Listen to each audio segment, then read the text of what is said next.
Hop là, bienvenue dans le monde de la blockchain.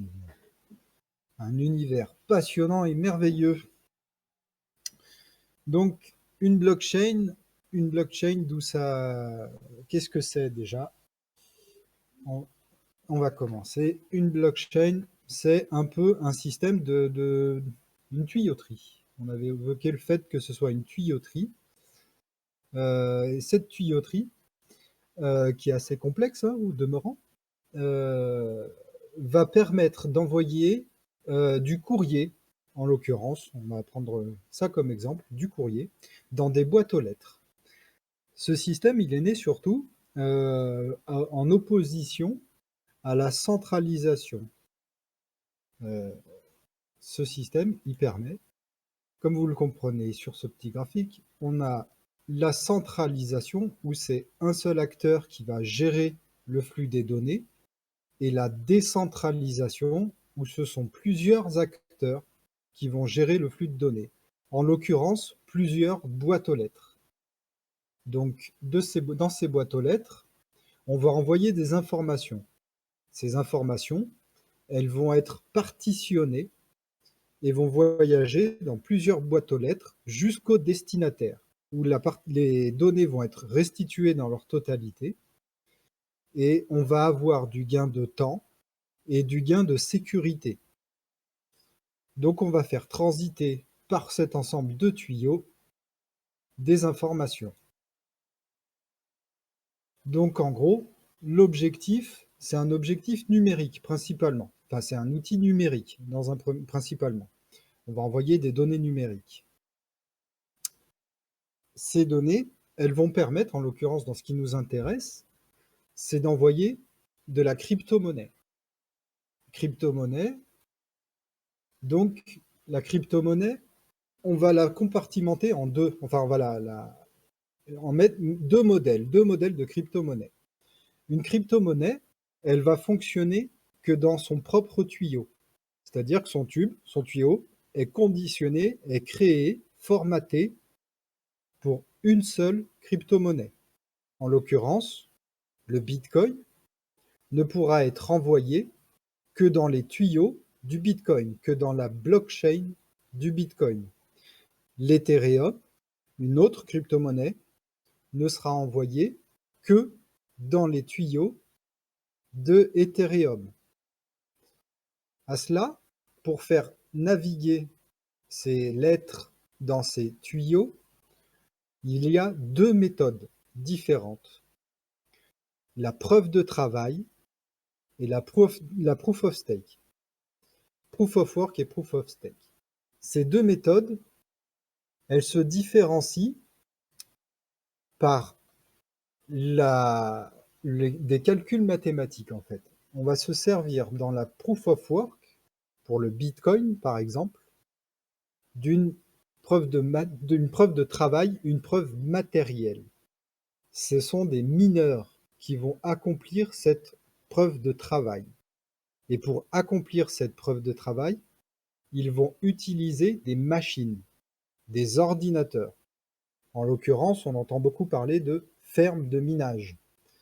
Et donc le principe, c'est que ces fermes de minage, elles vont servir à valider un bloc, à valider une transition.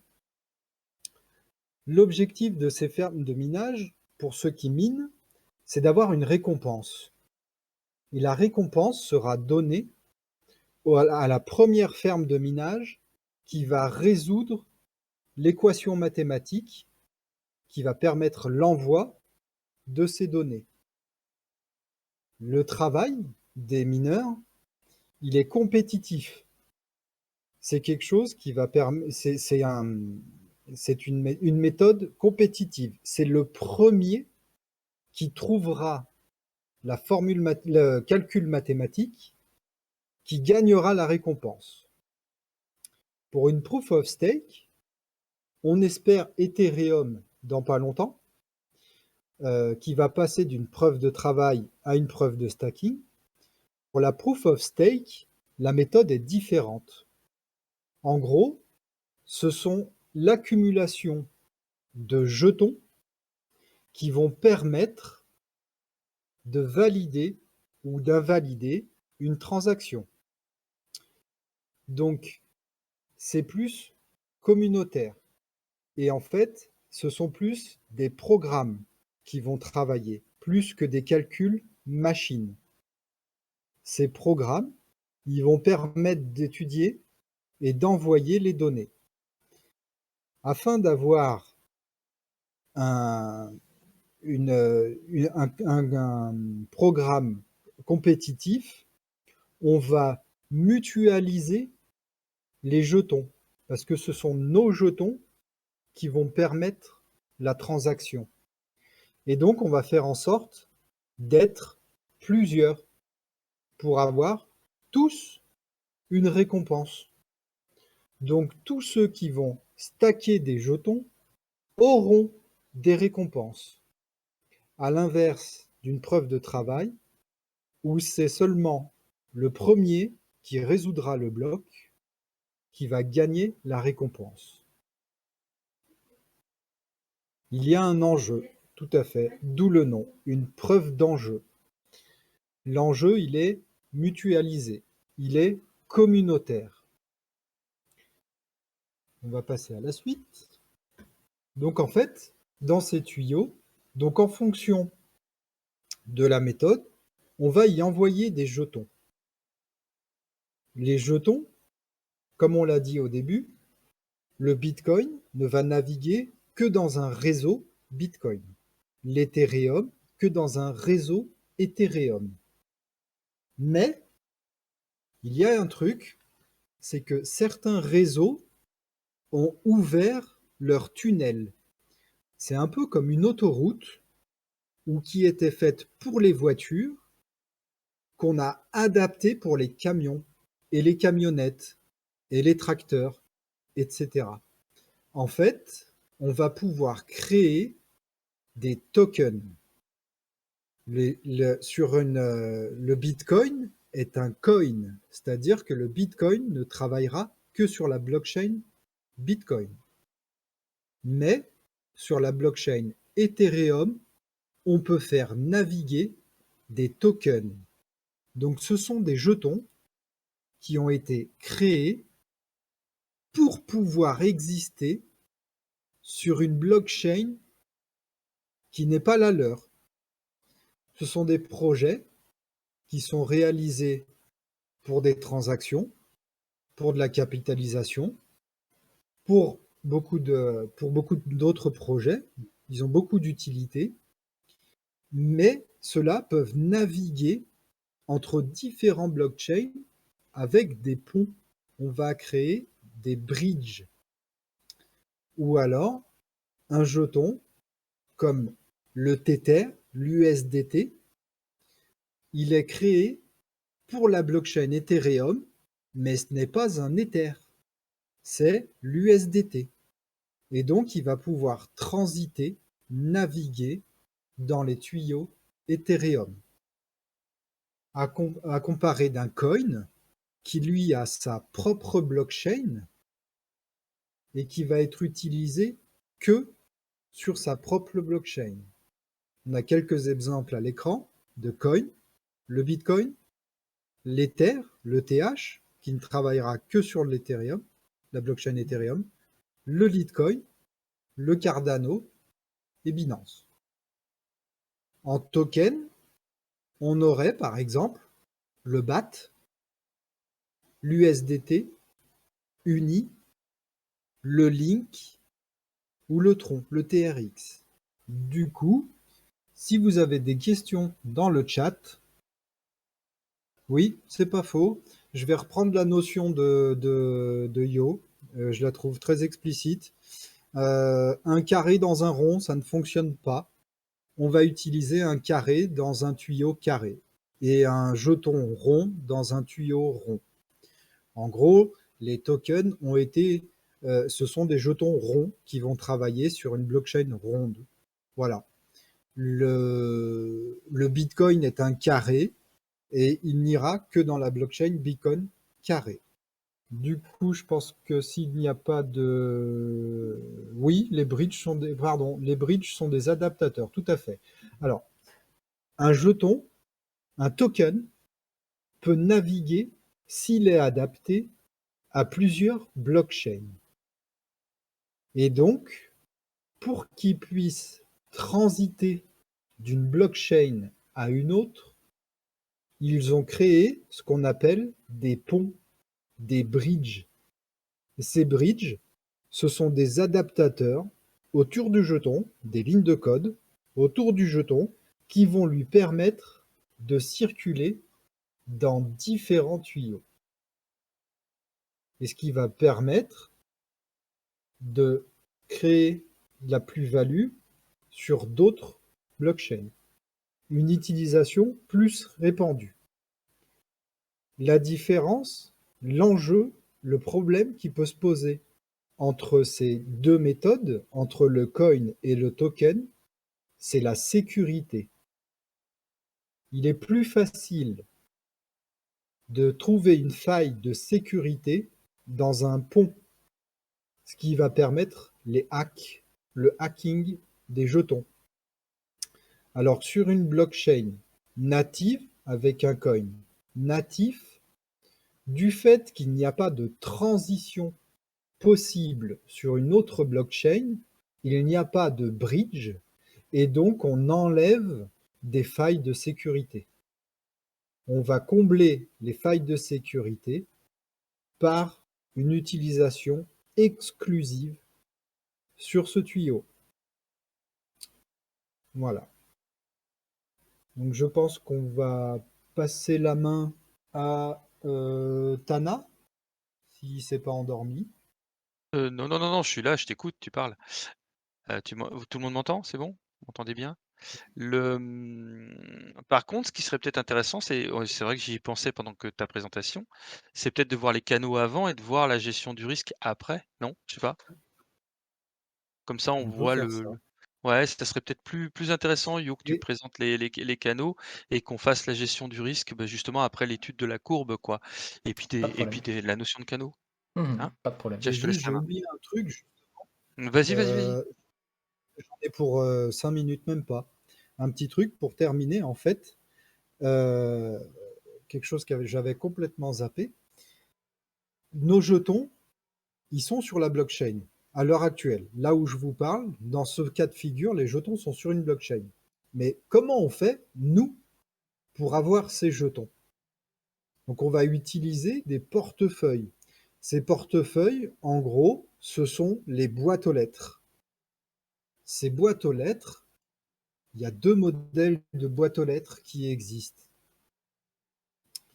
Les hot wallets, un portefeuille chaud, et les cold wallets, les portefeuilles froids.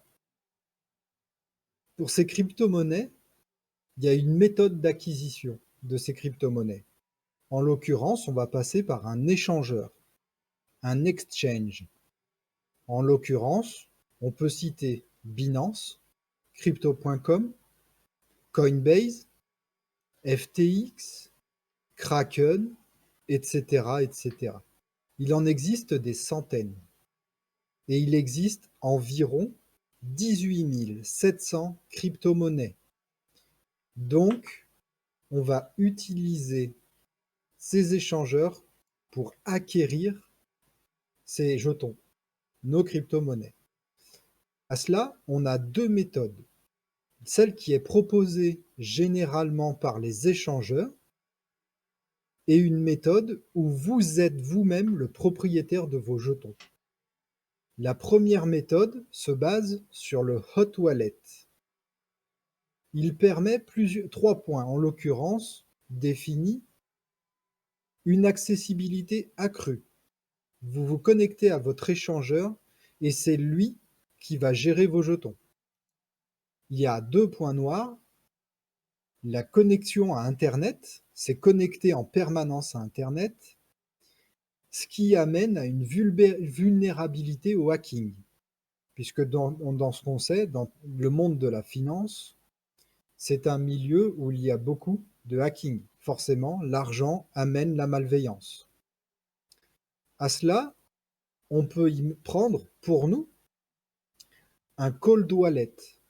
C'est-à-dire qu'on va acheter nos jetons sur les échangeurs et on va les envoyer via une transaction sur des cold wallets.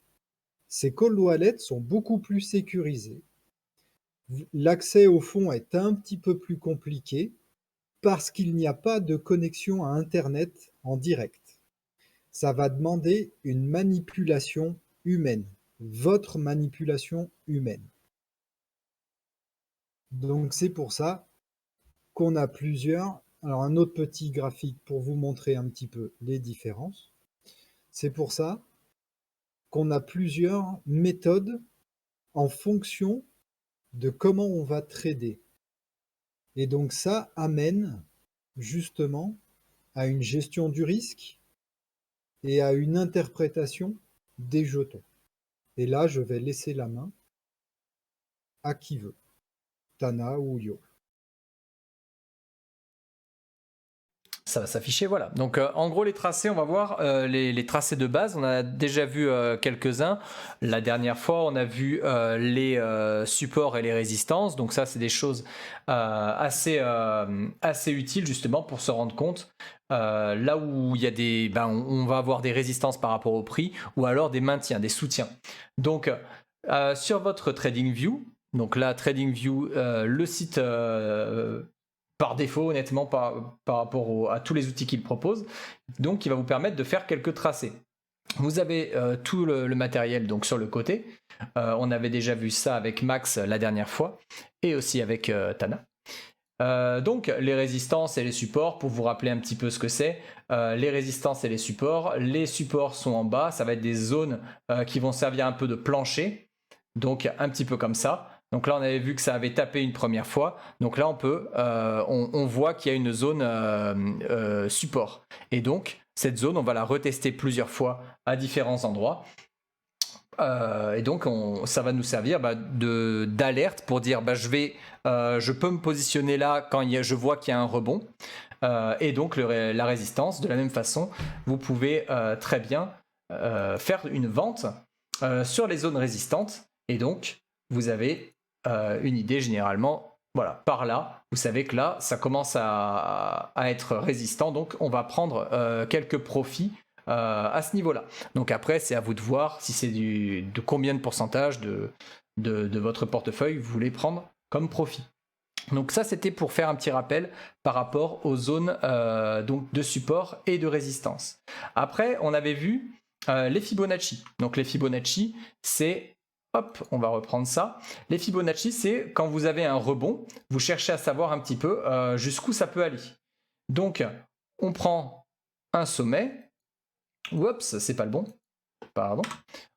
Le Fibo, il est où? C'est pas celui-là. Ah oui, c'est... Ok, je me suis trompé. Retracement de Fibonacci. Voilà.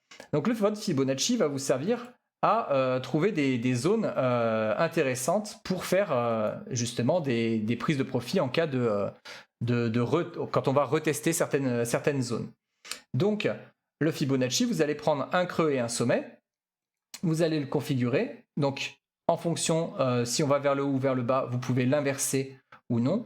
Et donc, on va valider. Là, vous voyez que le 100, du coup, c'est la zone résistante qu'il y avait eu précédemment. Donc, par là, on peut aller chercher justement un profit. Généralement, on va commencer vers la zone des 61, voire 78 en fonction de votre gestion du risque. Les 100, évidemment, si on dépasse les 100, vous pouvez créer des nouvelles zones. Donc on voit le 23, le 38, le 50, vous les reportez simplement, et donc ça vous fait des zones où on peut aller chercher vraiment très très loin avec des 1 618, 4 236, etc. On peut aller très très loin. C'était utile notamment pour le CRO qui a eu, je vais enlever ça, qui a eu justement une grande hausse à un moment, et donc avec un Fibonacci c'était assez compliqué là on avait un sommet par là, on pouvait aussi prendre celui-là était pas mal, et donc le truc là, vous voyez, on pouvait pas en fait gérer notre hausse. Les TP ils étaient vraiment improbables à ce niveau là, donc fallait vraiment aller chercher beaucoup plus loin Voilà, 4236, 4, on va mettre celui-là, 4618. Hop. Et donc, on pouvait commencer à aller chercher des zones beaucoup plus hautes. Et on voit que là, ça commençait à tendre vraiment fortement. On pourrait rajouter beaucoup de zones. Donc, on devrait repérer justement une zone un petit peu résistante ici, etc. Jusqu'à voir où est-ce qu'on continue, quoi. On va jusqu'où. Donc, quand on fait déjà un x1, x2, on commence à prendre des profits. Et après, avec vos Fibonacci, vous pouvez commencer à repérer dans ce qu'on appelle du price discovery, la découverte de prix, et essayer de voir à quel Fibonacci ça va s'arrêter. Donc ça, c'était pour le Fibonacci qu'on avait déjà vu avec Max la dernière fois. Vous pouvez les tracer dans différents graphiques, mais ce qui est intéressant, c'est que quand on est dans de la découverte de valeur, dans de la découverte de prix plutôt, vous pouvez toujours aller chercher un petit peu plus loin les nouvelles zones. Hop, là, le canal. Alors le canal, je vais le supprimer, celui-là. On va supprimer tout ça. Donc, ça, c'est sur l'ETH. Vous avez donc cette ETH qui commence à monter. Là, il y a un premier arrêt sur une zone résistante et on va remonter. Et là, on voit que ça a une forme de canal. Donc, ce que l'on va faire, c'est qu'on va prendre les parallèles, canal parallèle, voilà. Et donc, dans ce cas-là, vous prenez un sommet, vous voyez qu'il y a un deuxième sommet, vous allez vous caler sur le deuxième sommet, et donc vous allez chercher votre point bas qu'il y a entre les deux. Et en fait, ça va vous faire un canal. Donc ça va vous servir de point de repère pour savoir où va se décaler la zone support. Donc là, vous voyez, le support était là, mais vu que le canal il est haussier, la zone support va se réélever, en fait, va remonter. Donc votre canal va vous servir à chercher des zones de rebond et donc à vérifier où est-ce que je peux me positionner, où est-ce que je vais commencer à sortir des profits. Donc ici, on pouvait se positionner là une fois qu'on commençait à rebondir. Quand on s'approche des 50, faire attention parce que au-delà de 50, on ne se met pas à acheter. Et au-delà en dessous des 50, généralement, on ne se met pas à vendre. Évidemment, le canal peut se casser par le haut ou par le bas. Là, encore une fois, il y a une gestion des risques par rapport à si on est dans une tendance, si on est dans un range. Il y a pas mal de choses à voir. Mais là, on est vraiment sur l'aspect tracé pour déjà essayer de tracer des canaux et essayer de donner un petit peu un sens à toutes ces bougies que l'on voit sur notre graphique. Donc ça, c'est un canal. Vous avez aussi des canaux qui vont être un petit peu plus... là, c'est un petit peu à main levée. Vous avez des canaux que l'on peut tracer avec ce qu'on appelle les fourchettes de modifiées de chiffres qui sont les plus fréquentes. Je vais regarder si rapidement ça a l'air d'être bon. Ok, il n'y a pas de question pour l'instant. Alors, les fourchettes, c'est un petit peu la même chose. On va prendre un sommet, on va prendre un creux. Donc on peut prendre celui-là ou celui-là. C'est vraiment, je dirais, moi j'ai tendance à rechercher un petit peu ce qui se rapproche le plus, ce qui cadre le plus avec le graphique. Donc ici, vous voyez qu'on retrouve le canal que j'avais tracé précédemment, comme ça. Sauf qu'il est un petit peu plus précis parce qu'il va prendre des éléments. Hop, voilà, vous voyez, ça correspond parfaitement. Donc la fourchette de chiffres modifiés, elle vous permet d'avoir des canaux comme ça qui vont être tracés, qui vont prendre en compte. Vous voyez ici, la médiane va se caler pile au milieu entre le premier point et le deuxième point. Je vais enlever ça, voilà. Ces fourchettes, en fait, il y en a 4 de disponibles.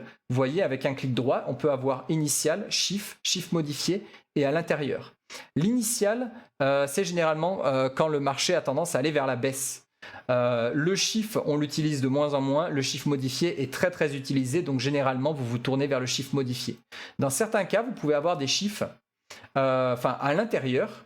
Donc ceux-là, ils sont vraiment, voilà, ils sont assez particuliers. Il faut voir un petit peu ce que le marché a à nous proposer par rapport à ça. Quand vous voyez que votre chiffre modifié, il commence à s'invalider, déjà les canaux, vous allez les modifier parce que au bout d'un moment, quand le canal est invalidé, il va falloir en tracer des nouveaux.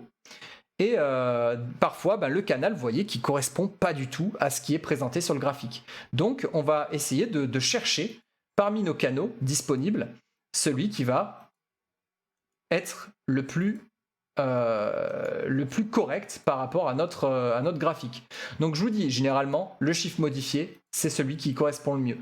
Après, voilà, il peut y avoir quelques changements à ce niveau-là. On peut faire quelques essais. Là, vu qu'on a cassé notre canal, on peut essayer de reprendre une partie basse, partie haute. Le problème, c'est qu'après, la partie basse, quand on était ici, on pouvait toujours prolonger un petit peu le canal qu'on avait. On le décalait parce qu'on avait un nouveau point plus bas. Et là, on l'a cassé, donc il va falloir décaler petit à petit nos canaux. Donc c'est pour ça qu'on a des indicateurs comme, on avait parlé de pro-indicateur la dernière fois, qui va avoir, je peux l'afficher rapidement, voilà, les canaux, ils vont être dynamiques et ils vont à chaque fois se resituer par rapport au développement du marché. Donc c'est vrai, il y a quelques indicateurs comme ça qui vous permettent de vous faciliter, de vous pré-mâcher la tâche.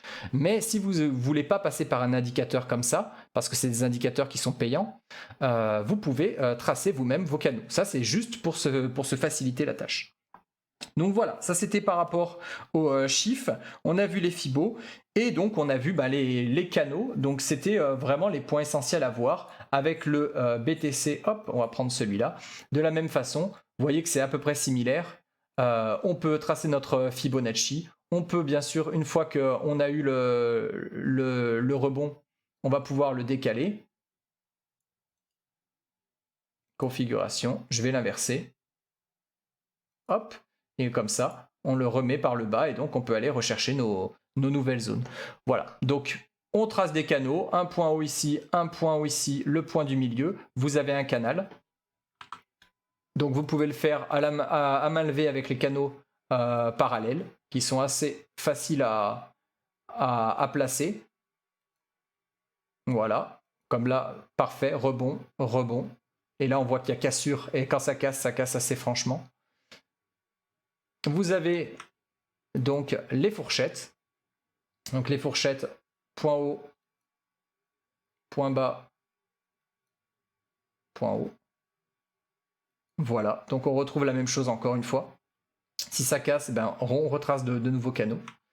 Et donc, qu'est-ce que j'avais dit d'autre? Les Fibonacci, les chiffres modifiés, et donc la fourchette d'Andrew qui s'utilise vraiment quand il y a un marché qui est baissier. Voilà, c'est cette fourchette-là, fourchette d'Andrew, fourchette, et donc elle est un petit peu différente. Hop, on peut essayer de la tracer là, mais elle a tendance à, voilà, hop, et donc on voit, là c'est parfait, c'est à la baisse, donc on voit que ça va chercher les 50% ici. Voilà, donc c'est à peu près pour faire quelques tracés, entraînez-vous avec ça, ça vous permet déjà d'avoir une première approche des prix plutôt que de paniquer devant des bougies, des traits en dents de scie, etc. Ces canaux et tous les instruments qu'on a trouvés là, vous pouvez les utiliser à n'importe quel time frame. Bien sûr, il faut que ce soit justifié par rapport à votre stratégie et il faut réussir à lire quelque chose. Là, vous voyez, ça commence à devenir compliqué quand on est en 1 heure. Voilà, en 4 heures. Donc, en fonction de l'unité de temps qui vous intéresse, sur lesquelles vous tradez, vous pouvez représenter certains canaux pour pouvoir faire vos trades dessus. Voilà, moi j'ai tendance à utiliser le daily et voir le 4 heures, qui je trouve ce qui donne la meilleure vision à moyen terme. Voilà. Est-ce qu'on a des questions? Non. Moi, je suis à peu près bon, du coup, je crois que je suis allé un petit peu vite, peut-être. Est-ce que ça va pour tout le monde ou est-ce que c'est parfait. C'est bon? Enfin, pour moi, c'est parfait. Ouais. Ok. Voilà. Donc après, c'est vraiment de l'entraînement. Au départ, on galère un petit peu, et puis petit à petit, on va commencer à repérer des points clés. Et de toute façon, rappelez-vous que la plupart des prix, il y a 90 ou 95% des prix qui sont inutiles. Donc, il faut vraiment chercher les points clés, les points intéressants à travers ces différents outils graphiques. Nickel. Voilà. Super. Je vais vous passer la main. Voilà, je vous en prie.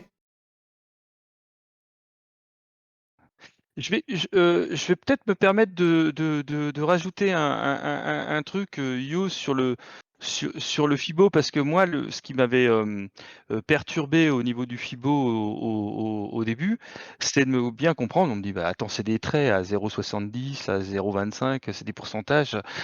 C'est bien gentil, tes Fibo, mais c'est facile de faire des traits à pourcentage, quoi. Mais ce qu'il faut bien comprendre, c'est que Fibonacci, c'est pas n'importe qui, quoi. Il a calculé ça sur le nombre d'or qu'on retrouve dans la nature. On en avait peut-être parlé la dernière fois, je me souviens pas. Mais en tout cas, c'est vraiment important de comprendre ça, c'est que ces pourcentages ne sont pas anodins. C'est des chiffres qu'on retrouve partout dans la nature. Il n'a pas fait ça pour la bourse, il a mis ça en place pour. On le retrouve dans les plantes, on le retrouve partout, partout, partout. On s'est accaparé Fibonacci dans le trading, parce que ces chiffres d'or, ils apparaissent aussi. Et ils sont super efficaces. Donc Fibonacci, il faut en user, en abuser, en ultra abuser. Apprenez à l'utiliser dans tous les sens. C'est vraiment quelque chose de clé, quoi, Fibonacci. Pour les tendances, c'est vrai que Yo vous a présenté l'indicateur Pro Indicator de fil, mais vous en trouvez plein d'autres d'indicateurs. Par exemple, pour les tendances, on a Supertrend. Supertrend qui est un bon indicateur de tendance. Alors, bon indicateur de tendance, il ne vous montre que les tendances. Voilà. Tiens, par exemple, on voit quand c'est vert, ça monte. Quand c'est rouge, ça descend. Facile, en 1 heure. On délie, par exemple, là on est sur le BTC. Voilà, on voit que ça monte vert. On a une tendance 1 heure qui est montée ici. Ici, on est plutôt en tendance baissière, en délit. Maintenant, on peut regarder en weekly, puis on va passer directement en monthly, en mois, et on voit qu'en fin de compte, le BTC, en mois, il a plutôt une tendance haussière. Donc, sur le time frame mensuel, on est en haussier. Donc en ce moment, on est sur une valeur haussière au niveau du BTC. Alors attention avec le super trend. C'est utilisé comme ça, c'est rigolo. Le super trend, ça vous donne tout de suite une application sur le graphique. Par contre, il a un gros défaut, le super trend, c'est qu'il vous montre pas quand votre graphique il est en range. C'est-à-dire qu'il sait dire quand ça monte, mais il sait dire quand ça descend, mais il sait pas dire quand c'est une tendance neutre, c'est-à-dire un range. Par exemple ici, très clairement, on avait ici et ici, voilà, on va le remonter un peu, on avait un range par exemple. Donc on n'était plus en tendance haussière ou peut-être un range à tendance légèrement haussière, mais en tout cas on est sur un range par exemple. Donc attention avec Supertrend, ça se complète avec d'autres outils, mais si vous voulez utiliser un outil pour visualiser un petit peu la tendance, vous avez cet outil-là qui est très facile et qui est en plus gratuit dans le logiciel TradingView. TradingView qui est quand même le plus utilisé, le plus pratique à utiliser. On ne vous le vend pas, on l'utilise nous-mêmes, mais il y en a plein d'autres. Si vous pouvez très bien utiliser un autre, ils ont les mêmes outils, vous retrouverez les mêmes outils à l'intérieur. Alors, moi maintenant, je vais passer sur la gestion du risque. Alors, la gestion du risque, je ne vais pas aller... Alors, je vais pas aller. Oui, la tasse de thé aussi. Oui, il y a plein de trucs. Mais ça, je donnerai les patterns. J'ai un site où il y a toutes les patterns au niveau des canaux, au niveau des triangles, etc., etc. On peut en trouver des dizaines et des dizaines. Et en fonction de tel pattern qu'on sait reconnaître, la courbe va prendre une certaine tendance. Tu as tout à fait raison, Hugo. Alors, la gestion du risque, qu'est-ce que c'est? Alors, je ne vais pas m'étendre, je ne vais pas vous positionner là, je vais déjà vous parler de la gestion du risque de base. C'est-à-dire comment préparer votre portefeuille déjà dans un premier temps. Alors, la gestion du risque, ça, c'est les références que je vous mettrai dans le canal, que vous avez déjà. Comprendre les règles de gestion du risque. Qu'est-ce que ça représente, la gestion du risque? Qu'est-ce que c'est que la gestion du risque? Premièrement, le risque zéro n'existe pas. Mais ça, je pense que vous l'avez compris. Donc, la gestion du risque, c'est déjà si on a compris que le risque zéro n'existe pas, donc on s'y prépare. Donc, on essaye de savoir ce qu'on va faire un petit peu, de se mettre des garde-fous. Et c'est pas vous qui décide, sachez-le, c'est le marché qui décide. Donc la courbe, on a eu beau vous montrer des fourchettes d'Andrews, des canals, mais vous avez très bien vu, par exemple dans le BTC, que le canal, il était cassé à un moment vers le bas. Donc, c'est à quel moment qu'il va être cassé, toutes ces choses-là. On n'a pas de boule de cristal, on ne sait pas. On fait que des hypothèses statistiques, des canaux, oui, pardon, excuse-moi. Des canaux, on fait des hypothèses statistiques. Donc c'est le marché qui décide, c'est pas nous. On peut l'anticiper. La bourse, autant on peut le faire sur des actions, sur des déclarations, sur des choses comme ça, que la crypto, c'est tellement volatile qu'on a du mal. Bien que là dernièrement, on a eu Terra qui a été un signal très très fort vers pas mal de choses, mais en règle générale, il y a une telle volatilité peut pas, qu'on ne peut pas prévoir par rapport à telle ou telle annonce, quoi. Alors, définir sa gestion du risque. En quoi ça consiste, définir sa gestion du risque? Dans un premier temps, c'est déjà définir son capital. J'ai combien à miser? J'ai combien à investir? Est-ce que cet investissement-là, je le mets dans le stacking, puisqu'on a parlé de le mettre de côté, puis qui fructifie? On pourra en parler par la suite, par exemple avec des airdrops, avec des revenus récurrents, comme des stacking, c'est de la proof of stake. Oui, c'est ce qui va aider à faire ce qui va aider. Mais vous, ça vous permet d'avoir de la monnaie récurrente parce que vous l'avez stacké. Mais par contre, vous le stackez pendant une certaine période. Donc ça, c'est de l'argent qu'on va dire, je l'investis. C'est un peu comme si on le mettait sur un compte qui rapporte, quoi. Et de l'argent que vous pouvez utiliser, par exemple, pour trader, pour dire je vois que la courbe elle monte, je vais faire un petit investissement, puis je vais profiter de la montée de la courbe. Je vais me faire un petit x2 dessus ou un petit x3, je ne sais pas, en fonction de votre capital risque, et gagner de l'argent par rapport à ça. Alors, définir son capital, c'est la première chose. Ensuite, ça, c'est une règle d'or, hein. C'est un peu comme le Fibonacci. Exposition du capital maximal, c'est 5%. Je n'expose pas à plus de 5% mon capital. Donc, c'est-à-dire que votre risque, dans tout ce que vous misez, c'est pas plus de 5%. Pas plus. Dans la globalité, hein. C'est-à-dire que par exemple, j'investis 1000 euros. Dans un trading, je fais 1000 euros, je fais 500 euros sur le BTC, 500 euros, enfin en général on en fait 3 au moins, hein. On fait 250 euros sur le BTC, 250 euros sur le TH, 250 euros sur l'Atome par exemple, hein. Je vous donne des valeurs parce qu'on a envie de trader sur ces valeurs-là, on a choisi celle-là, et voilà, sur ces 3 valeurs, je n'investirai pas plus de 5%. C'est 750 en tout. Je peux encore investir encore une quatrième à 250, mais je n'investirai pas je ne miserai pas plus de 50%. C'est-à-dire que je m'arrêterai avant de perdre ces 50%. Alors, c'est ce qu'on va.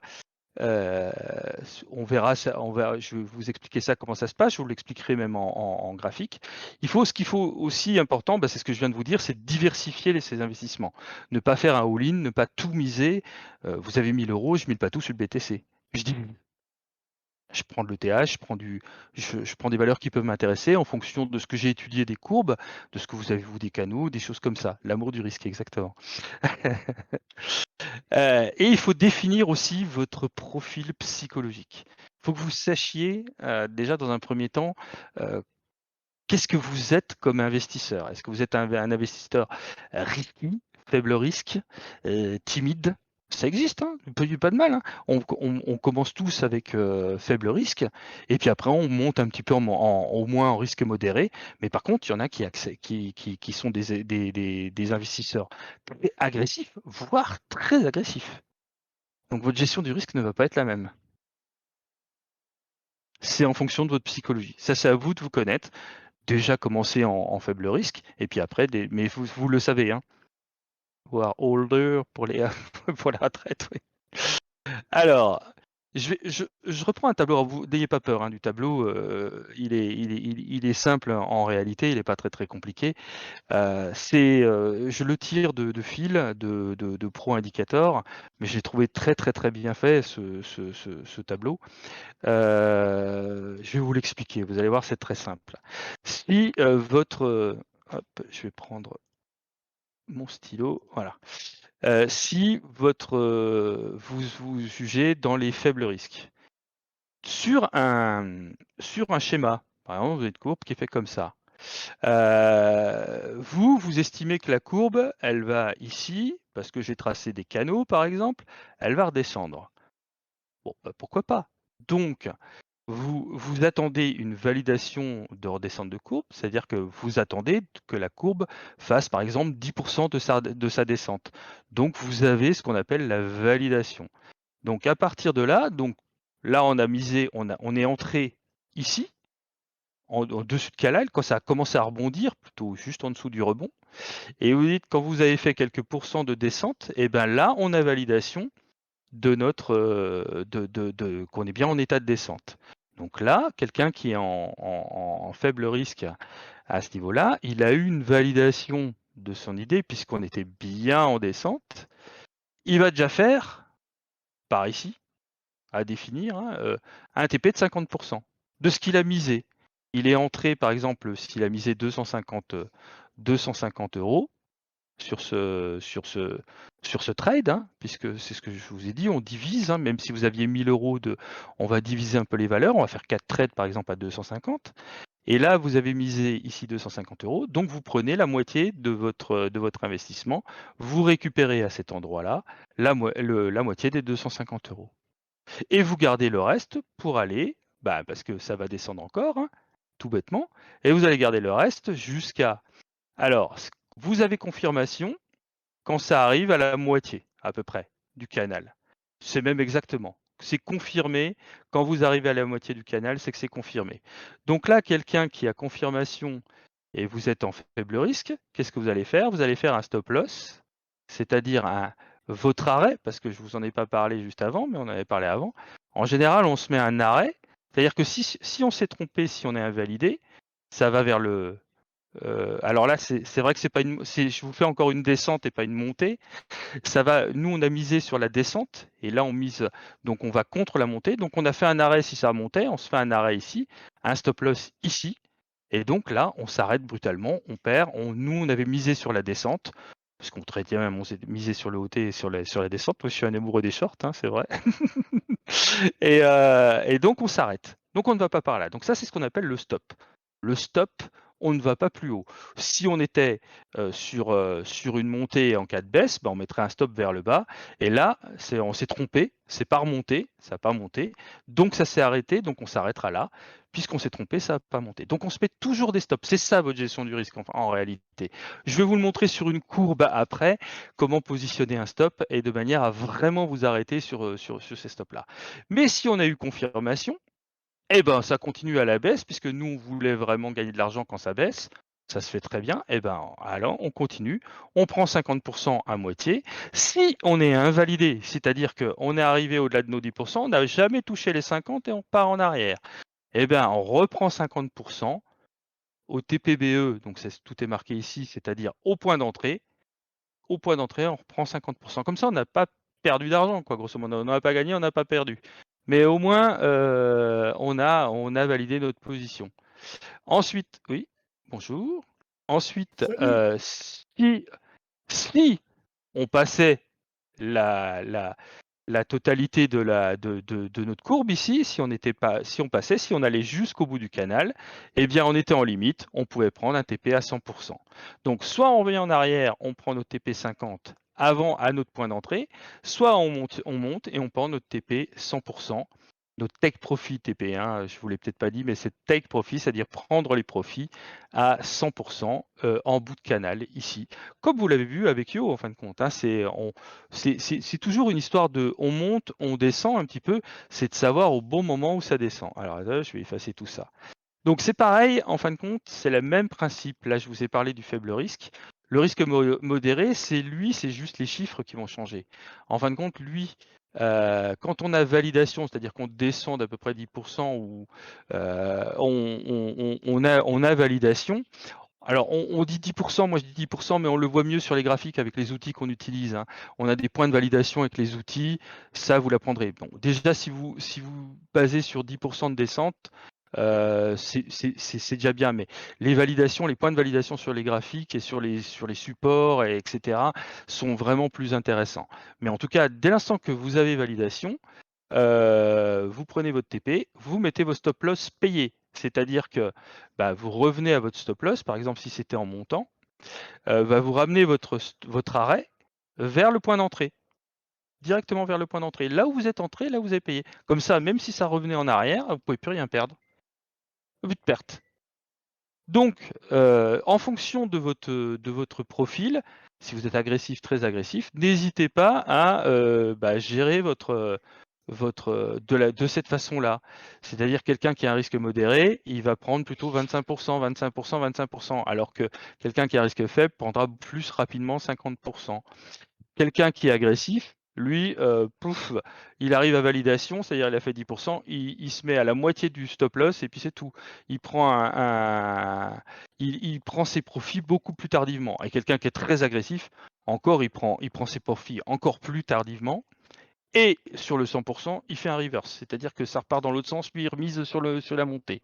S'il a misé sur la descente, il va miser sur la montée. S'il a misé sur la montée, il remisera sur la descente. Donc c'est quelqu'un qui ne s'arrête pas en agressif.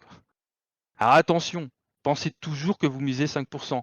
Votre stop loss, il est toujours à 5%. Et on va voir, et je vais vous le montrer sur très, très simplement sur un graphique. Voilà, ça sera mieux. Hop.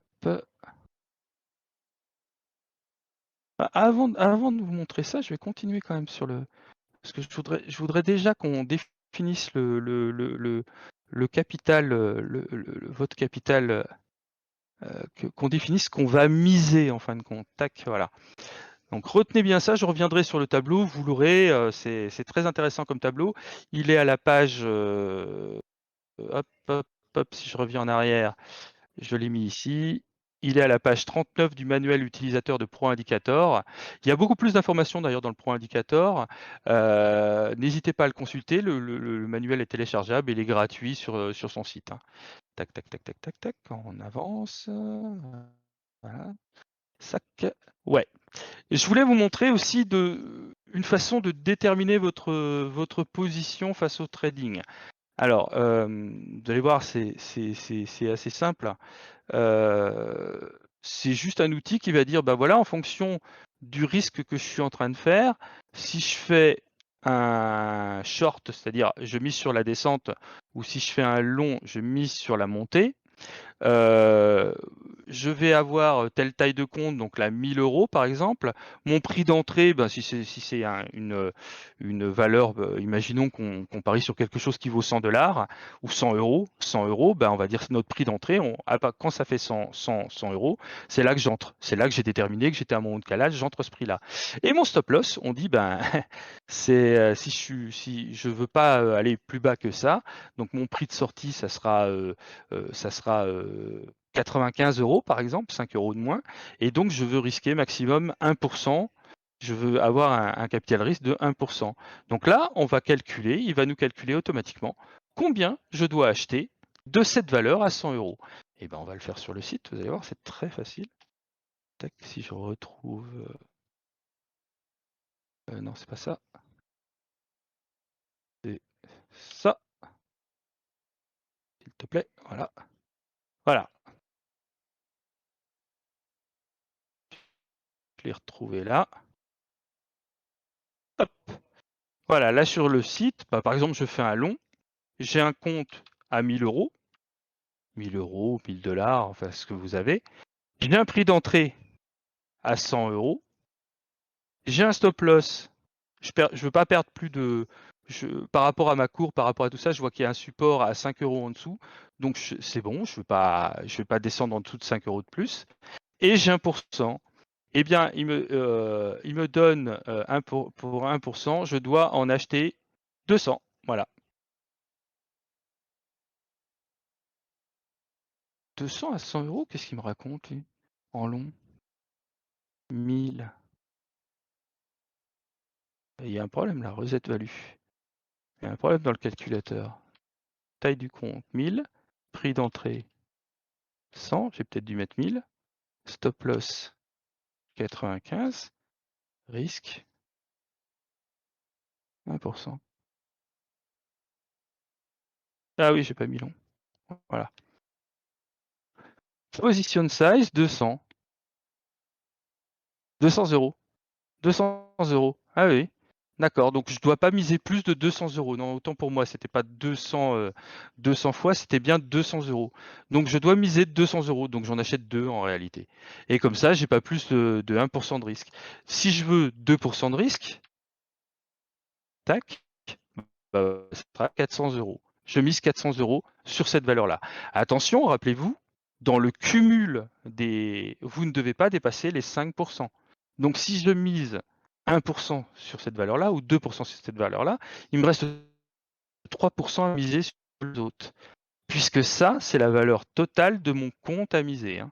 Attention, c'est votre valeur complète. J'ai 1000 euros, je ne joue qu'avec 1000 euros.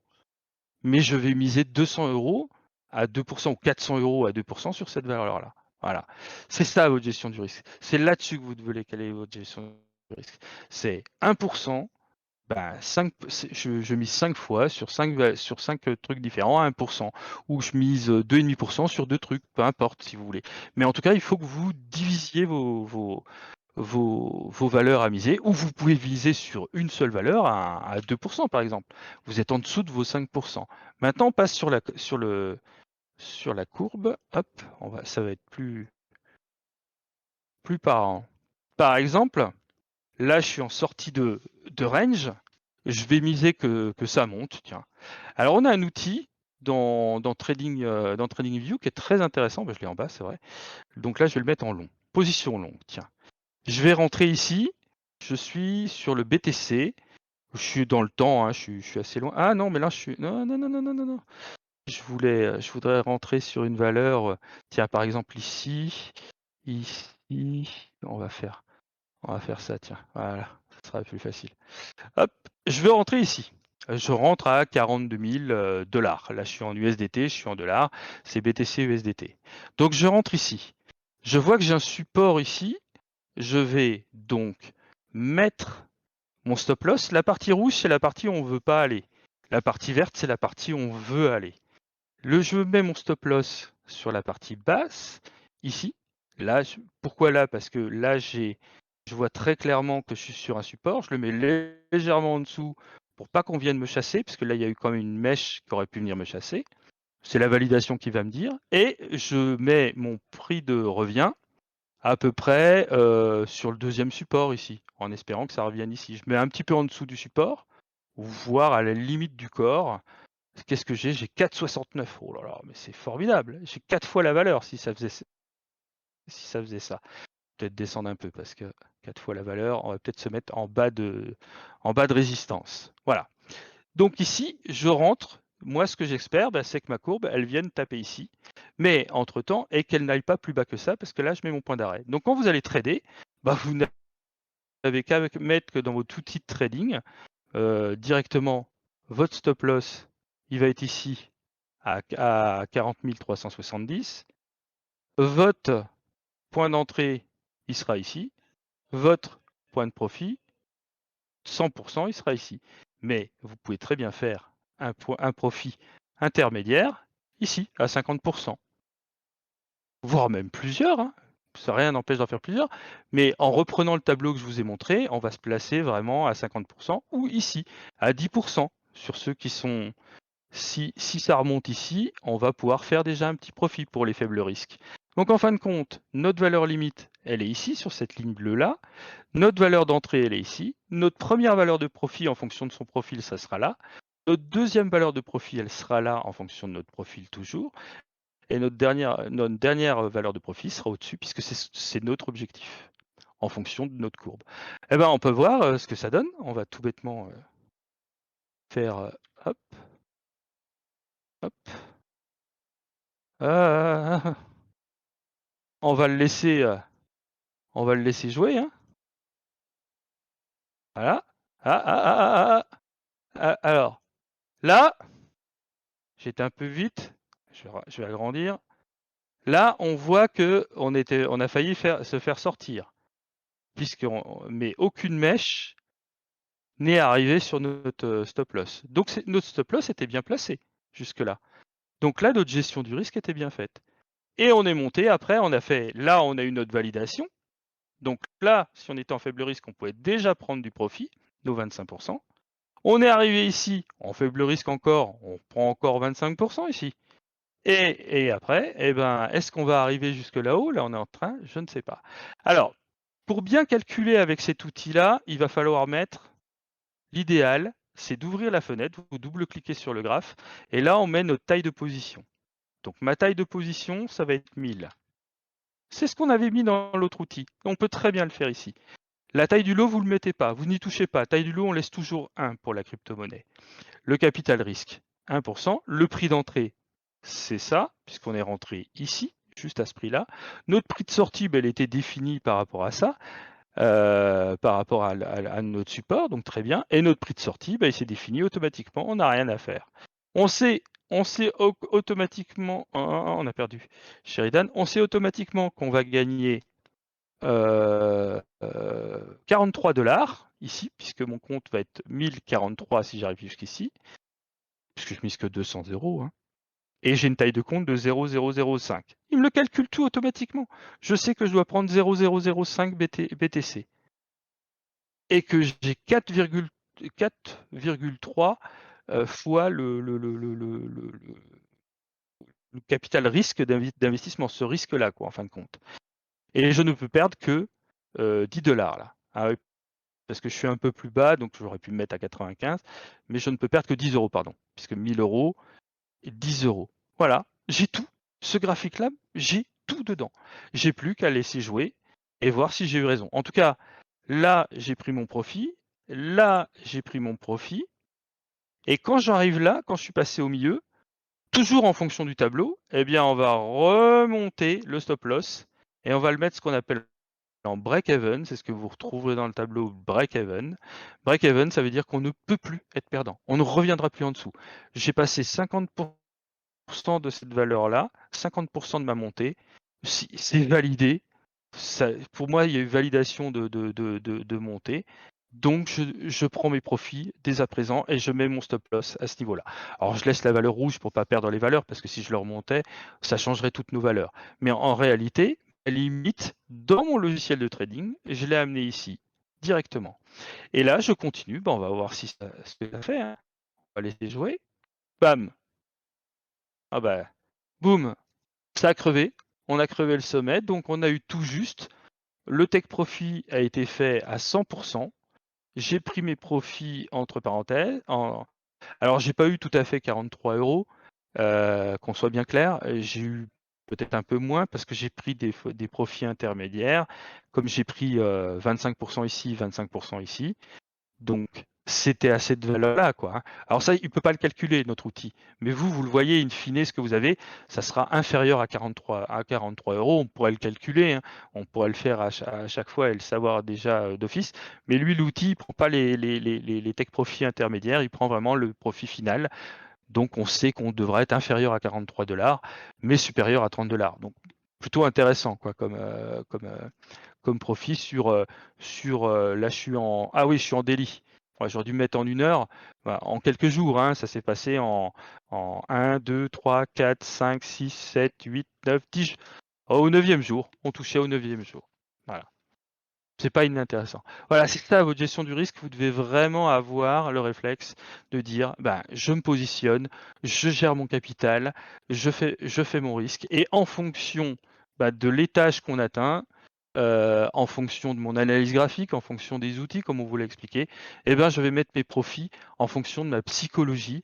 C'est-à-dire, si je suis agressif, je ne paie pas de profit intermédiaire, je m'en fous, je suis agressif. Je remonte juste au stop loss quand je passe au milieu, et puis après, Après, le reste, je laisse aller au-dessus, quoi. Par contre, si je suis un peu plus timide, bah, j'essaie de faire des profits intermédiaires, 1 à 10%, 1 au moins 50, à 50% de la valeur totale. C'est là que vous devez prendre déjà des profits. Et puis 1 au final, si ça monte. Et il y en a même qui s'arrêtent là, qui disent, bah, là, je prends 50 et puis je continue. C'est vraiment en fonction de votre psychologie. Mais en tout cas, ne perdez pas plus. Vos stop-loss, ils sont mis. Respectez-les. Vous ne devez pas perdre plus de 1% sur chaque trade. Voilà. J'ai tout dit, je suis désolé, j'étais un peu long. Mais, si vous Pas de avez des souci. questions, n'hésitez pas, parce que c'est quand même quelque chose d'assez compliqué. La gestion du profit. Décantez-la, reprenez-la dans les références qu'on va vous donner, lisez-la à travers ce qu'a mis Phil. Ça peut être un peu complexe, attention, restez bien dans les pages que je vous ai données pour pas vous étendre sur son indicateur qui est pro-indicateur, parce que là vous n'allez plus rien comprendre. Mais en tout cas, lisez sa gestion du profit, vous allez voir, et sa gestion du risque, elle est assez sympa. Puis vous en pouvez en trouver, mais en tout cas dans les règles générales, vous trouverez à peu près toujours la même chose. Un capital, 5% maximum de risque et pas plus. Et 2%, quand on est débutant, c'est déjà bien. Hein. Modérez-vous, c'est ce que j'ai mis, 2%, mais 5%, c'est le grand maximum. Par contre, du coup, si c'est possible, Tana, moi j'aimerais Mhm. présenter un range en fait. Comment fonctionne un range? Oui, vas-y, oui. Parce que du coup, je vois que on parle beaucoup de range, de hausse, de hausse, de baisse, de range. Mais du coup, à quoi correspond un range en graphique? Et du coup, si ça t'embête pas, je vais reprendre la main. Je vois qu'on a un petit peu de temps. Vas-y. Maintenant Vas-y, qu'on a prends. vu short long, donc on sait à peu Ouais, près je où commence toujours par le short, moi. C'est voilà. vraiment inné, moi. Là, du coup, en fait, on attaque le short donc en baissier, hein. Le- Donc ah le tiens, le range, short, j'aurais pu leur montrer que l'outil c'était le même, mais dans l'autre sens, quoi. Voilà. voilà. Le long, l'outil elle-même, est dans l'autre sens, Mais tout dans à l'autre fait. sens. Rouge est au-dessus et le vert est en bas. Hein. C'est l'inverse, hein, c'est tout. Hein. Mais les deux Voilà. outils existent, en tout cas, dans TradingView et fonctionnent exactement de la même façon. On va prendre en exemple, on va prendre le roi. On appelle le Bitcoin le roi puisque c'est la première monnaie qui a été créée, en fait. La première crypto-monnaie, pardon, pas monnaie, première crypto-monnaie qui a été créée. Euh, et donc, c'est celle où on a le plus d'historique. Et donc, de ces historiques, on peut en tirer des analyses. Et donc, comme on le voit, donc là, je pars d'un graphe weekly. Donc, mes barres représentent des semaines. D'accord? Donc, comme on peut le voir, on va partir du Bitcoin. Là, je pars en Bitcoin. Donc, sur le Bitcoin, on peut définir déjà, vous voyez, j'ai tracé plusieurs Fibos. Donc, une Fibo long terme, une Fibo moyen terme et une Fibo court terme. D'accord? De ces Fibos, en fait, déjà, je peux tout de suite voir qu'il y a une tendance, un mouvement du marché. Je pars d'un bas, je fais un haut, je redescends sur un bas, je repars sur un haut et je redescends. Là, on a cassé. C'est une cassure. Bon. Ben, on va prendre cette cassure en compte. Cette cassure, elle est intéressante. Puisque du coup, dans le range trading, on achète en bas et on vend en haut. Peu importe la time frame. D'accord? Donc là, on est en weekly. On va passer sur une time frame plus petite parce que du coup, pour pouvoir protéger mon investissement long terme en tendance baissière, il va falloir que je puisse, comme vous l'a expliqué Tana, trader dans une time frame et une zone plus petite. Donc je vais passer sur une zone plus petite. Donc vous voyez, là, je suis passé à la journée. Donc sur une journée, déjà, on voit que j'ai écrasé mon graphe. J'ai écrasé mes données. D'accord? Donc, c'est pas facile de trader dans une zone comme ça, avec des données ici. On aurait pu le faire ici, dans cette zone, mais le problème, c'est qu'il y a eu une cassure. Cette cassure, elle va nous handicaper. Vous voyez? Ici, ici, j'avais un range. Un bas, un haut, un bas, un haut, un bas, un haut, et là, on est venu casser. Donc, je vais passer plus petit. Dans le plus petit, je vais passer en 4 heures. Et en 4 heures, on va se rendre compte, pardon, toujours un truc un peu chiant sur TradingView, vous vous en rendrez compte. Sur 4 heures, déjà, on voit que je peux définir mon range. Voilà. Donc déjà, sur 4 heures. Pour l'instant, on va rester sur le 4 heures. On voit que sur le 4 heures, déjà, là, ici, je suis parti sur cette zone, je la trade pas, je la prends pas en compte. Pourquoi? Parce qu'elle est ultra volatile. D'accord? On va faire beaucoup de haut, de bas, de très haut, de très bas. Donc derrière, je vais attendre que le marché se calme. Et de ce qui se calme, quand ça se calme, on voit défini ici, vous voyez, j'ai tracé une Fibo ici, et de cette Fibo, on peut définir nos zones d'achat et nos zones de vente.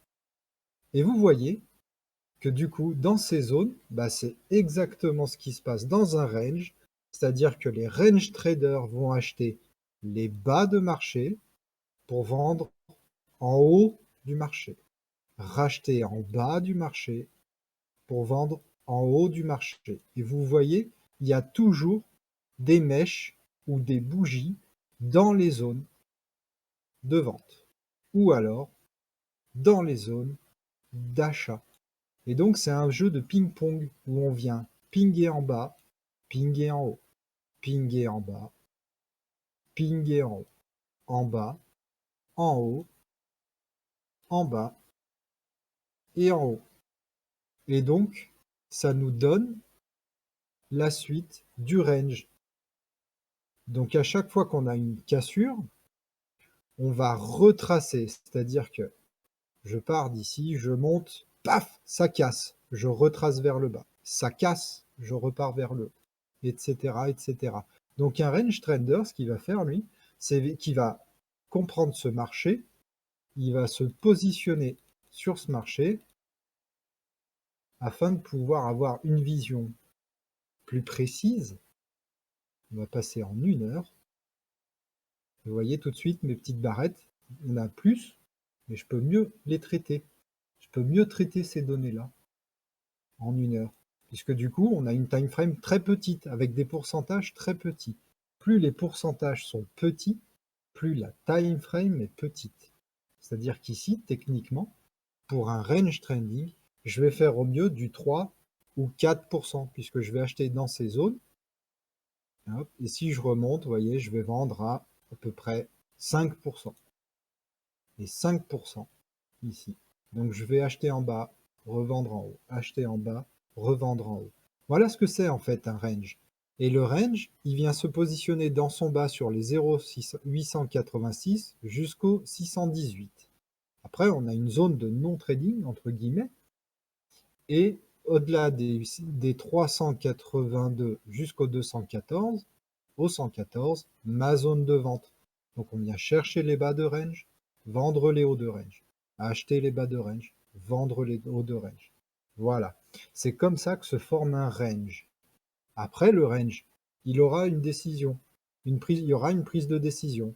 C'est-à-dire que sur un range, je peux partir, ou bien, comme ça s'est passé, on le voit souvent en ce moment, venir chercher, continuer, chercher mon haut de range, ma zone de vente, chercher mon bas de range, ma zone d'achat, et casser au sud, et faire un plus bas.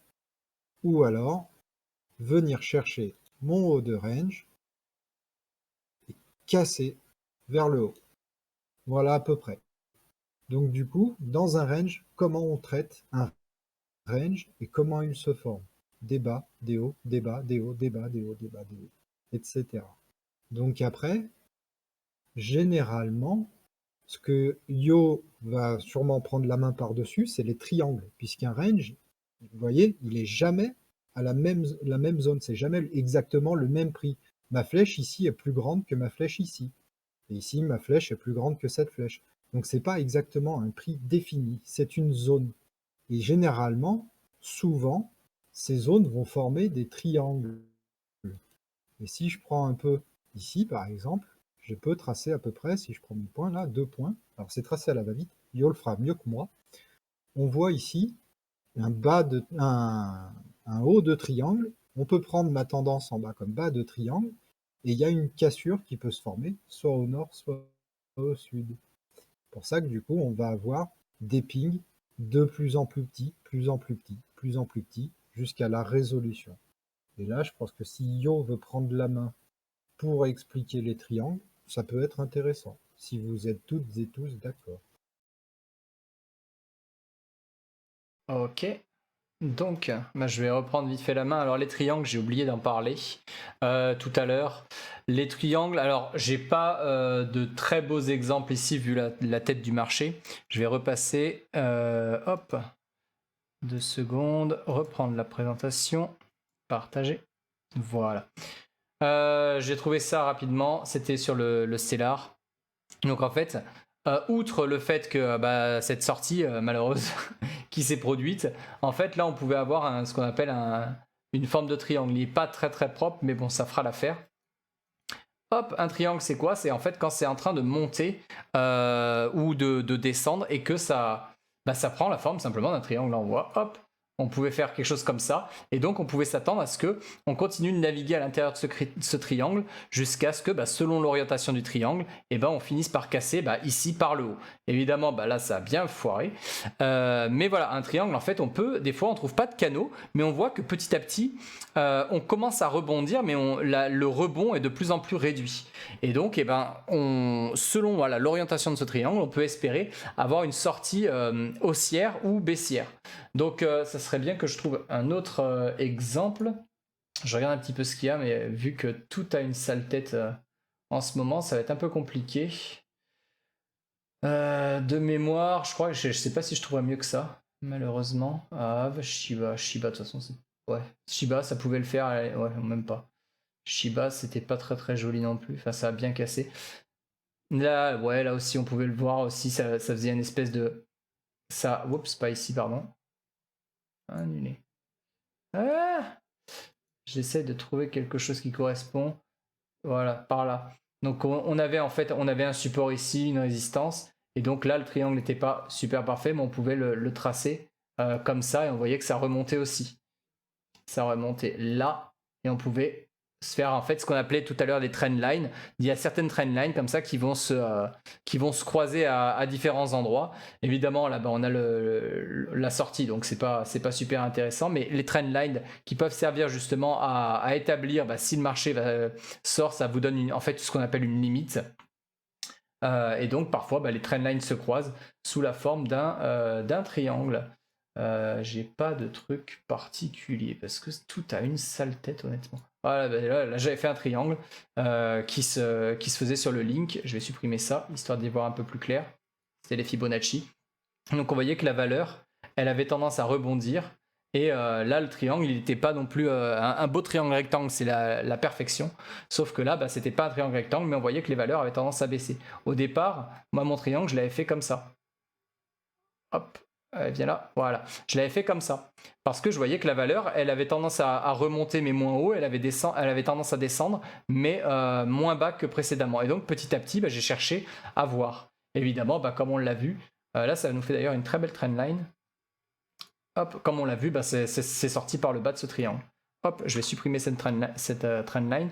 Et là, vous voyez, on a une autre trendline qui va vous permettre d'établir certaines limites dans votre lecture graphique. Donc on peut prendre un très très bas. On va prendre un autre. Hop là. On peut voir. Celui-là était bien. Il faut que j'arrive à le choper. Voilà. Donc là on peut se tracer comme ça des trend lines. Donc c'est des lignes. Voilà, des lignes un peu limites qui vous permettent de lire le marché, de vous dire si c'est en train de casser là, si ça rebondit, ça peut rebondir à ce niveau-là. Ça peut être une zone résistante. Ou alors, si ça cède, il va falloir que je revoie un petit peu ma lecture du graphique. Donc les trendlines, elles sont vraiment là pour comme indicateur. Vraiment, elles vont pas vous dicter le marché, mais elles vont être simplement un peu comme des signaux qu'il va falloir lire quand le marché a tendance à se rapprocher de ces trendlines. Donc ça peut être des trendlines haussières ou baissières. Et donc parfois, on a des trendlines qui vont donc dessiner ces espèces de triangles, et c'est intéressant de voir comment ça va se résoudre. Et donc se positionner sur ce type de triangle, ça peut être intéressant. Faites attention parce que quand il y a un rebond comme ça, plus on avance dans le triangle, moins il y a de profit à faire. Plus ça s'écrase et plus on se rapproche d'une sortie.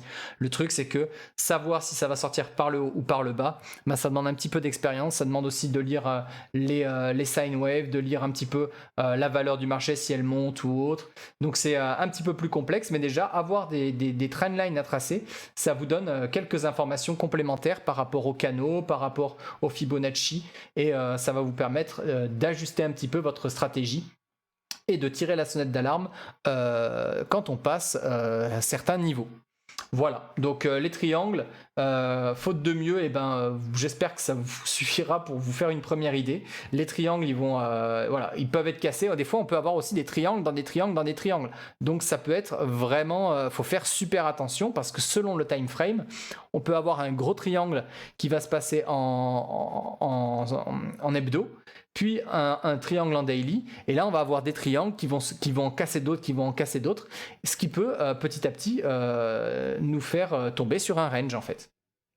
Donc voilà, c'est à peu près ce que j'avais à dire là-dessus. Je regarde si j'ai autre chose. Ouais, là on pouvait se faire un truc comme ça. On pouvait, hop, allez, viens là petit, voilà. Ici, on pouvait se dessiner un petit truc comme ça. Là, on avait un point bas. Le point, il était un peu plus bas là. Bref, c'était... On avait déjà une trendline ici. On voit qu'elle a été cassée. J'ai pas plus de triangles que ça, malheureusement. Comme ça, mais c'est pas génial. Non, c'est pas propre. Ça fait pas grand-chose. Donc voilà. En moins, les trendlines, petit à petit, vous allez apprendre à les tracer. Et après, petit à petit aussi, vous allez voir que là, on est plus dans un canal. On le voit de façon à la forme avec le temps, mais voilà, de temps en temps, des triangles dans les triangles, ça peut arriver, et ça peut être aussi, quand vous voyez qu'un triangle est en train de casser, en train de partir fort, ça peut valoir le coup de se positionner pile à la sortie, mais une fois qu'il a commencé à faire sa montée. Vous pouvez pas prendre le truc à l'avance, avant son départ, parce qu'il y a toujours une zone d'incertitude, et ça demande vraiment d'être un peu plus expérimenté pour savoir dans quel sens ça va sortir, et savoir comment se positionner à l'intérieur. C'est vraiment assez complexe. Voilà. J'espère que ça ira. Si vous voulez reprendre la main, messieurs, si vous avez peut-être d'autres exemples à donner par rapport au triangle. Je regardais un petit peu dans ma liste, mais j'ai pas grand-chose de plus. Moi, j'ai le site que je vais mettre en référence. Alors, ça parle des triangles, mais ça parle des patterns, justement de tout ce type de patterns, les doubles top, les doubles bottom, les triangles de continuation, les triangles de... tous ces symboles-là, ils sont résumés dans un site qui est pas trop mal fait. Bon, on peut pas tout vous dire, vous comprenez bien que c'est riche. Et je vais vous le mettre en commentaire, ce site, et vous allez voir, tout est dedans, quoi, en fin de compte. Tous les schémas, vous les avez en fonction du triangle, rectangle, etc. Comment les positionner, les voir sur les UT, tout est expliqué. Tout est expliqué. Prenez votre temps et puis apprenez. C'est surtout apprendre à les reconnaître, à les visualiser avant de le dessiner presque. C'est tout, même quand on fait des W avec Max ou des M-Top ou des W, on les voit déjà avant de les dessiner, quoi. C'est à force de lire du graphe que vous allez visualiser toutes ces choses-là et que vous allez trouver vos limites aussi. Parce que les ranges et les triangles, ça vous indique des limites, donc des limites de trade. C'est là que vous calez vos limites. Donc c'est ultra important. Voilà, c'est tout ce que j'avais à rajouter. Moi, je tenais juste à signaler quand même qu'on ne fait pas de conseil en investissement. On n'est pas une entreprise financière. On fait ça pour mutualiser notre savoir, pour se perfectionner ensemble et d'avancer ensemble. Donc, on peut commettre des erreurs, on peut faire des choses justes, mais on ne vous dira jamais d'investir dans tel ou tel truc à tel moment. C'est pas l'objectif des choses. Non, c'est pas La ça. première chose en investissement, c'est Dior. Do your own research. Faites vos propres recherches et n'investissez que ce que vous êtes prêt à perdre. Surtout, ne mettez pas votre maison en vente, ni votre bagnole, etc. Soyez toujours prudent avec les produits financiers. Voilà de ce que j'avais à rajouter. Sinon, ce qu'on fera au fur et à mesure du temps, ne vendez pas un membre de votre famille non plus, mais c'est important aussi. Ou au fur et à mesure du partitionnez-le, temps. fragmentez-le, ça vous en retirez plus d'argent. Le foie, la rate, Ouais, des voilà petits bouts. les petits bouts, vous en retirez plus Exactement. d'argent.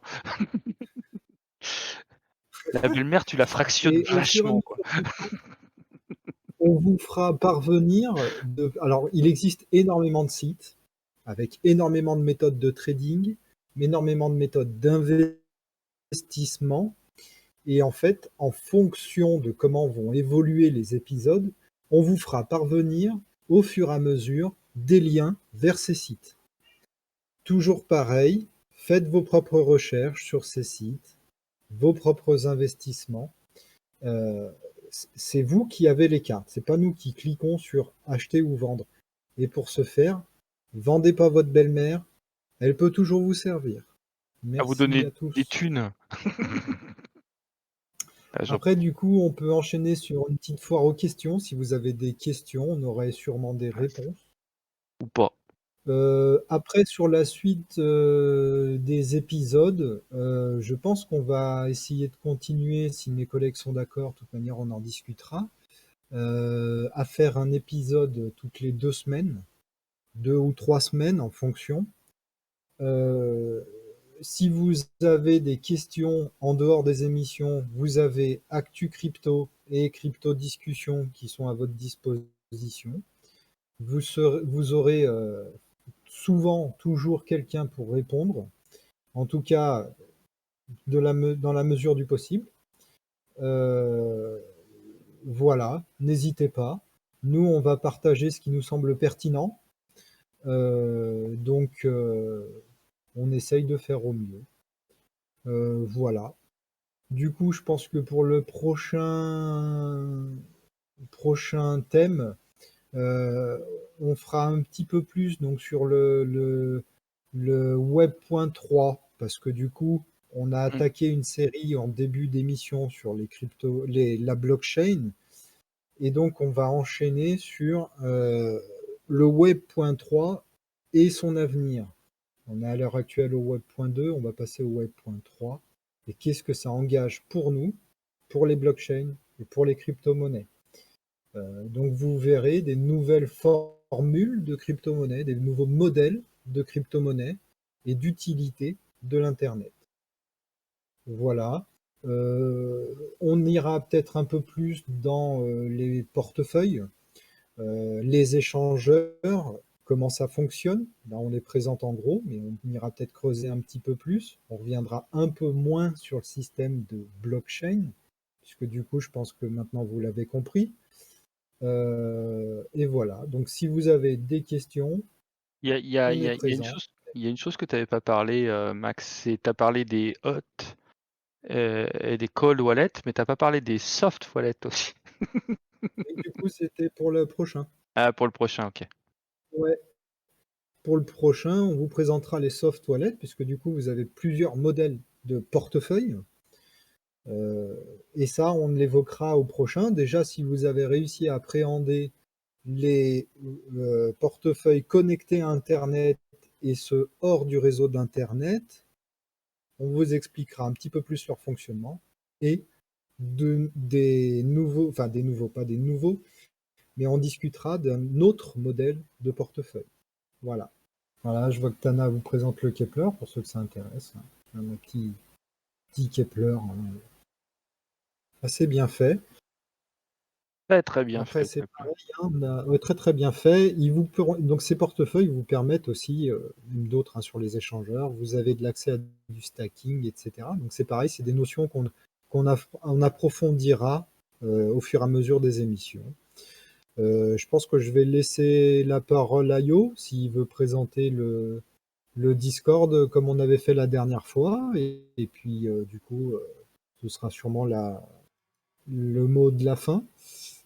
En tout cas, nous, on reste présents sur le Discord si vous avez besoin. Voilà, je vous souhaite à toutes et tous une très bonne, excellente et merveilleuse soirée. Merci. Nickel. Merci beaucoup Tana, merci beaucoup Max pour la conférence. Donc voilà, ce que j'expliquais dans le chat streaming, c'est que vous allez surtout avoir beaucoup d'actualités inintéressantes, voire complètement à côté de la plaque, cherchant vraiment à utiliser la peur ambiante, le FOMO, donc l'euphorie ou la panique du marché, pour vendre du papier. Donc faites très attention à ça, c'est pour ça que le salon Actu Crypto est en place. On sélectionne en amont ce qui est pertinent, ce que l'on juge intéressant d'être partagé. Et de temps en temps, moi je tombe sur, comme tout le monde, sur des titres complètement voilà, ça correspond à rien, quoi. C'est juste de la peur, du FUD, voilà, exactement. Et donc on voit pour vous dire, le Bitcoin en 2017 il était passé de 15 000 euros à 3 000 euros environ. Ça, on parlait d'un crash, c'était une bulle qui avait explosé. Quand le Bitcoin il a descendu de 10%, c'était au mois de janvier ou avril dernier. Enfin, là, on titrait d'effondrement. Et pour vous dire à quel point c'est n'importe quoi, un effondrement, c'est pas une perte de 10 ou 15%, c'est quotidien, les 10 ou 15% sur le Bitcoin. Et le jour d'avant, on vous titrait Bitcoin à 100 000 euros. Que faire si voilà, vous explosez votre compte en banque et que vous devenez multimilliardaire? On vous fait rêver et on vous fait paniquer. Donc, plus ça va aller, plus vous allez comprendre et repérer à quel point les articles ils sont complètement à l'ouest. Et donc Tana, Max, moi-même, parfois même il y a d'autres personnes qui sont sur le salon crypto qui vont voir des choses. Alors nous, on va voir un petit peu derrière ce que ça vaut, etc. Des fois, les articles ne sont pas si pertinents que ça, mais on va expliquer aussi pourquoi. Donc ne pas non plus sombrer dans la panique et sombrer dans ce que les médias nous balancent et essayer de trouver les sources fiables. Moi je remets tout le temps les vidéos de Phil parce que la personne s'appuie sur une analyse technique, il va regarder le fondamental, mais le fondamental vient seulement donner des informations par rapport à l'analyse technique. On va pas vendre un projet et derrière juste partir to the moon. Voilà. Donc, bien resitué. Donc ça, il y a Phil. On a Cryptos qui fait aussi des très bons articles. Après, on a toujours Contribute, etc. Faites attention. Des fois, il peut y avoir des trucs intéressants. Beaucoup de choses sont particulièrement mauvaises. Donc, petit à petit, vous allez faire le repérage de tout ça et vous allez affiner un petit peu votre recherche et votre lecture. Donc, et après, libre à vous aussi de partager parce qu'on vous dira ça c'est intéressant, ça c'est wow, là je suis pas d'accord, etc. On est là pour discuter, on n'est pas là pour juger, pour se moquer ou pour enfoncer. Donc on est là pour partager, pour apprendre les uns des autres. Donc n'hésitez pas à partager les choses que vous voyez. Si vous avez un doute en disant ah tiens il parle de ça, est-ce que c'est vraiment grave? Et là on pourra vous apporter des informations et peut-être un petit peu calmer une panique qui pourrait s'installer à travers ce que veulent bien nous dévoiler les médias. Donc voilà, j'espère que vous aurez apprécié cette soirée. On a normalement donc une troisième émission qui sera en préparation. On verra un petit peu ce que l'on met dedans. Il y a beaucoup de sujets à aborder encore. Et donc voilà, là les liens des différents sites pleuvent. Donc n'hésitez pas à aller regarder à droite à gauche. Nous on est toujours présents. Et puis voilà. Je crois que c'est à peu près tout. C'est nos références, là, c'est ce qu'on a utilisé pour préparer notre conférence. C'est toutes les références, vous pourrez retrouver tout ce qu'on a dit, enfin en tout cas moi tout ce que j'ai dit dans les sites en question, quoi. Voilà. Et donc là, Arsdant, voilà, je tiens à préciser, Arsdant a investi dans un token sur l'industrie du porno. Token qui lui est réussi particulièrement. Depuis je pense 1 an maintenant. Donc voilà, ce monsieur a eu du nez et donc certainement prochain. C'est pas du nez, bah. Alors, c'était pas du nez. C'est vrai que c'est situé un peu plus bas, mais voilà. Donc c'est voilà, il y a des gens qui ont disons qui ont la fibre pour savoir ce qui va marcher. Voilà, ouais. Voilà. Je crois que c'est tout. Hein. Si vous avez d'autres questions, n'hésitez pas. Et puis sinon, moi, je vais couper l'enregistrement ici. Puis après, on reste de toute façon dans la zone et on pourra toujours discuter entre nous. Voilà, voilà.